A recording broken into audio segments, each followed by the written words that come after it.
रमज़ानुल मुबारक आते ही जहाँ school, colleges, universities में हाफ़ डे हो जाता है और ऑफ़िसेस में टाइम में भी रिलीफ़ मिल जाता है, वहाँ हाउसवाइफ़ की ड्यूटी डबल हो जाती है। यानी मसरूफ़ियात बेइंतहा बढ़ जाती हैं और काम का कोई लिमिट नहीं रहती और इसके साथ-साथ हमें अपने दीनी फ़राइज़ भी पूरे करने होते हैं और सबसे बड़ी बात रोज़ा रखना होता है।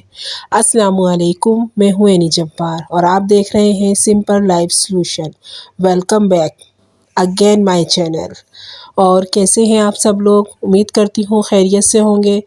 जनाब हमारी हो गई तबीयत ख़राब क्योंकि हमें हो गया है फ्लू और फ़ीवर इकट्ठा।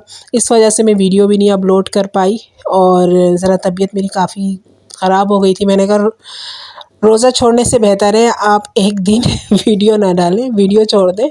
तो मैंने कहा दीगर घर के काम निपटाते हैं क्योंकि वीडियो के साथ और दीगर मसरूफ़ियात के साथ बहुत ज़्यादा मुश्किल हो जाता है कोई भी काम मज़ीद करना। तो फिर इस वजह से मैंने वीडियो नहीं डाली। जो मेरी छोटी सी यूट्यूब फैमिली है, अल्लाह करे कि आपने मुझे मिस किया हो। तो आते हैं अपने टॉपिक की तरफ कि रमज़ान मुबारक की बेइंतहा मसरूफ़ियात के साथ एक हाउसवाइफ़ जो निमटती है, तो मैं कहती हूँ सलाम है हाउसवाइफ़ पर।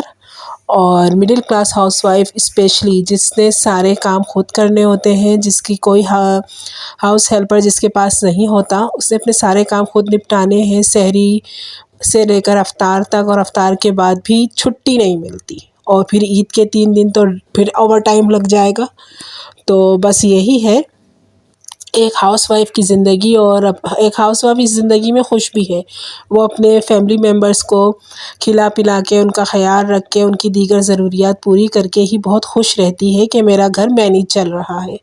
लेकिन अल्लाह ताला ने रमज़ानुल मुबारक में एक औरत को बहुत ज़्यादा अजर व सवाब दिया है। वो इस तरीके से कि हम जितने भी अफ़राद की सहरी बनाते हैं, जितने भी अफ़राद के लिए हम अफ्तार बनाते हैं, तो अल्लाह ताला इन तमाम मेहनतों के बदले हमें उतने ही अफ़राद के बदले रोज़े का सवाब मिलता है हमें। यानी कि एक इंसान अगर रोज़ा रखता है तो उसे एक रोज़े का सवाब मिलता है। लेकिन एक औरत अगर 4 लोगों के लिए, 5 लोगों के लिए, 6 लोगों के लिए इफ्तार और सहर का एहतमाम कर रही है, तो अल्लाह ताला उसे 6 रोज़ों का, 4 रोज़ों का और 5 रोज़ों का अजर व सवाब अता फ़रमाता है। अल्लाह ताला निहायत रहमान और रहीम है कि कोई हमारी मेहनतों को कबूल करे या ना करे, कोई हमारी मेहनतों को समझे या नहीं समझे, लेकिन अल्लाह ताला ने अपने बारगाह में औरतों की सारी मेहनतों को, अपनी मखलूक की सारी मेहनतों को कबूल व मकबूल फ़रमाया और जो ज़िम्मेदारी डाली उसका बेइंतहा अजर व सवाब भी लिखा है। तो अब अगर कोई भी मेरी बहन डिसहार्ट हो जाती है या सुस्त हो जाती हैं, तो एक दफ़ा ये सोच लिया कीजिए कि हम जितने लोगों का काम कर रहे हैं, हमें उनके बराबर ही उससे ज़्यादा रोज़ों का सवाब मिल रहा है। यानी अगर हम 2, 3, 4 लोगों की इफ्तारी का एहतमाम कर रहे हैं अपने घर में, तो हमें उतने ही ज़्यादा रोज़े का सवाब मिल रहा है। एक हमारा अपना रोज़ा और एक 3 अफ़राद, 4 अफ़राद का रोज़ा जिसकी एहतमाम हम कर रहे हैं, हमें उस रोज़े का भी सवाब मिल रहा है। और जो हम अपने दीनी फ़राइज़ इस मसरूफ़ियत और इस थकावट के बावजूद अदा करते हैं, तो अल्लाह ताला उसमें भी हमें बेइंतहा अजर व सवाब देता है। तो अब दिल बर्दाश्त होने की ज़रूरत नहीं है और ज़रा गुस्सा करने की भी ज़रूरत नहीं है कि भाई बहुत काम है, बहुत काम है। तो काम तो चलते ही रहते हैं। हाउसवाइफ़ की मैं कहती हूँ मीनिंग ही काम ही है कि अगर एक हाउसवाइफ़ की मीनिंग निकाली जाए तो उसका मतलब काम ही निकलेगा कि बस काम, काम, काम। तो यहाँ पर भी मैं अफ्तार की तैयारी कर रही हूँ और ट्यूशन के बच्चे जब चले जाते हैं 5:30 बजे तक, उसके बाद फिर मैं अफ्तार की तैयारी शुरू कर देती हूँ। और फिर और इस तरीके से मैं अपना टाइम मैनेज करती हूँ कि मेरी सारी चीज़ें हाफ़ डन होती हैं और फिर मैं टाइम के साथ साथ चीज़ों को बनाती जाती हूँ और फिर टेबल पर रखती जाती हूँ और फिर एंड में दस्तरख़्वान लगता है और वो तमाम अल्लाह की नेमतें, बरकतें दस्तरख़्वान पर सज जाती हैं। तो मेरी सारी बहनों से यही गुज़ारिश है कि अपने दिलों को वसी करें और अपने उमूर को बेहतर तरीके से अंजाम दें कि एक ही महीना है रमज़ान का, बस ये सोच लें। कभी-कभी दिल तंग हो जाता है, सुस्त हो जाता है कि यार इतना काम, इतना काम। तो बस ये एक ही महीना होता है जिसमें हम अपनी रूटीन से ज़रा हट जाते हैं। वरना हम पूरे 11 महीने अपनी रूटीन पर ही चलते हैं, जिसमें हमारा आराम भी होता है, काम भी होता है और हमें रिलीफ भी मिल जाता है। तो यही सारी चीज़ें होती हैं जो एक हाउसवाइफ़ को मोतबर कर देती हैं। तो तबीयत मेरी आज भी ठीक नहीं है, फ्लू आज भी बहुत ज़्यादा हो रहा है, तो मेरे आवाज़ के भारीपन को और ज़रा बोझलपन को आप इग्नोर कीजिएगा।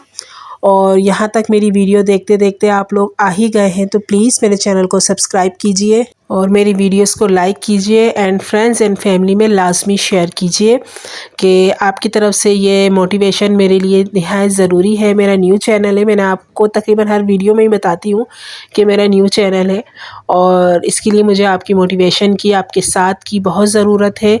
और आप लोग प्लीज़ मुझे कमेंट्स करके भी बताया कीजिए कि आपको कैसी वीडियोस देखनी है। इंशाल्लाह मैं आपके लिए वैसी ही वीडियोस बनाऊंगी जिस तरीके की वीडियो आप देखना चाहते हैं। तो रमज़ानुल मुबारक के साथ साथ एक इस चीज़ का भी ख़याल रखिए कि रमज़ानुल मुबारक के बाद ईद आनी है, तो इसके लिए ये करना है कि अपना ख़याल रखना नहीं छोड़ना, अपनी सेल्फ़ केयर करनी नहीं छोड़नी है। तो इसके लिए भी आगे मैं वीडियोस बनाऊंगी और आपको होम रेमेडीज़, ब्यूटी टिप्स वगैरह मैं दूंगी कि किस तरीके से रमज़ानुल मुबारक में आप अपनी केयर कर सकती हैं और करनी भी चाहिए, ठीक है। क्योंकि हमने ईद पर भी बहुत प्यारा और बहुत खूबसूरत लगना है, मेहमानों ने आना भी है और हमने भी जाना है अपने अपने मेकों को। तो इसलिए हमने अपना ख़याल अच्छी तरीके से करना है, अच्छे से कपड़े बनाने हैं अपने बजट में रहकर। ये नहीं कि भाई ब्रांडेड ही कपड़े चाहिए और ब्रांडेड ही शूज़ हों, ब्रांडेड ही पर्स हो। और बहुत सारे बाज़ारों में बहुत अच्छी चीज़ें मिलती हैं और उनको परचेज़ करें और अपने बजट में रहकर परचेज़ करें तो सारी चीज़ें अच्छे से मैनेज हो जाती हैं। और एक टिप मेरी ये भी है कि जब आप इफ्तार बना लिया करें तो हाथ के हाथ तमाम चीज़ों को धो दिया करें, वरना ये जो बर्तनों का मैस है ना, ये इतना लार्ज हो जाता है कि बस फिर कमर दुख जाती है इनसे निमटते। तो मेरी ये आदत है, मैं जितना काम करती जाती हूँ मैं उतने ही बर्तन धोती जाती हूँ, ताकि जब मैं किचन से इफ्तार बनाकर निकलती हूँ तो मेरे किचन में एक भी बर्तन नहीं होता। बस फिर वही बर्तन है जिनमें इफ्तार लगाया जाता है, उसके अलावा बर्तन नहीं होते। तो इस तरीके से काम करेंगी, समेट के काम करेंगी तो बाद में आपको आसानी होगी, बाद में आपको मसाइल नहीं होंगे, आप थकेंगी नहीं। और सहरी के लिए भी जो भी आप खाना पीना बनाएं वो भी आप दोपहर से बना कर रख लें, क्योंकि शाम में इफ्तार के बाद बिल्कुल स्लो हो जाता है इंसान, क्योंकि सारा दिन की मेहनत होती है, सारा दिन का काम होता है। तो जब आप दोपहर में 11-12 बजे बना लिया कीजिए सहरी, मेरी यही रूटीन है। मैं 12 साढ़े 12 तक सहरी बना लेती हूँ, क्योंकि इसके बाद फिर ज़ोहर की नमाज़ का टाइम होता है और कुरान का टाइम होता है, तो इससे पहले मैं 12:30 बजे तक मैं अपने सारे काम डन कर लेती हूँ, इनफ 1 बजे तक। और यहाँ पर मेरा दस्तरखान सज गया है। और आपको कैसी लगी मेरी आज की वीडियो ज़रूर बताइएगा। अल्लाह हाफ़िज़।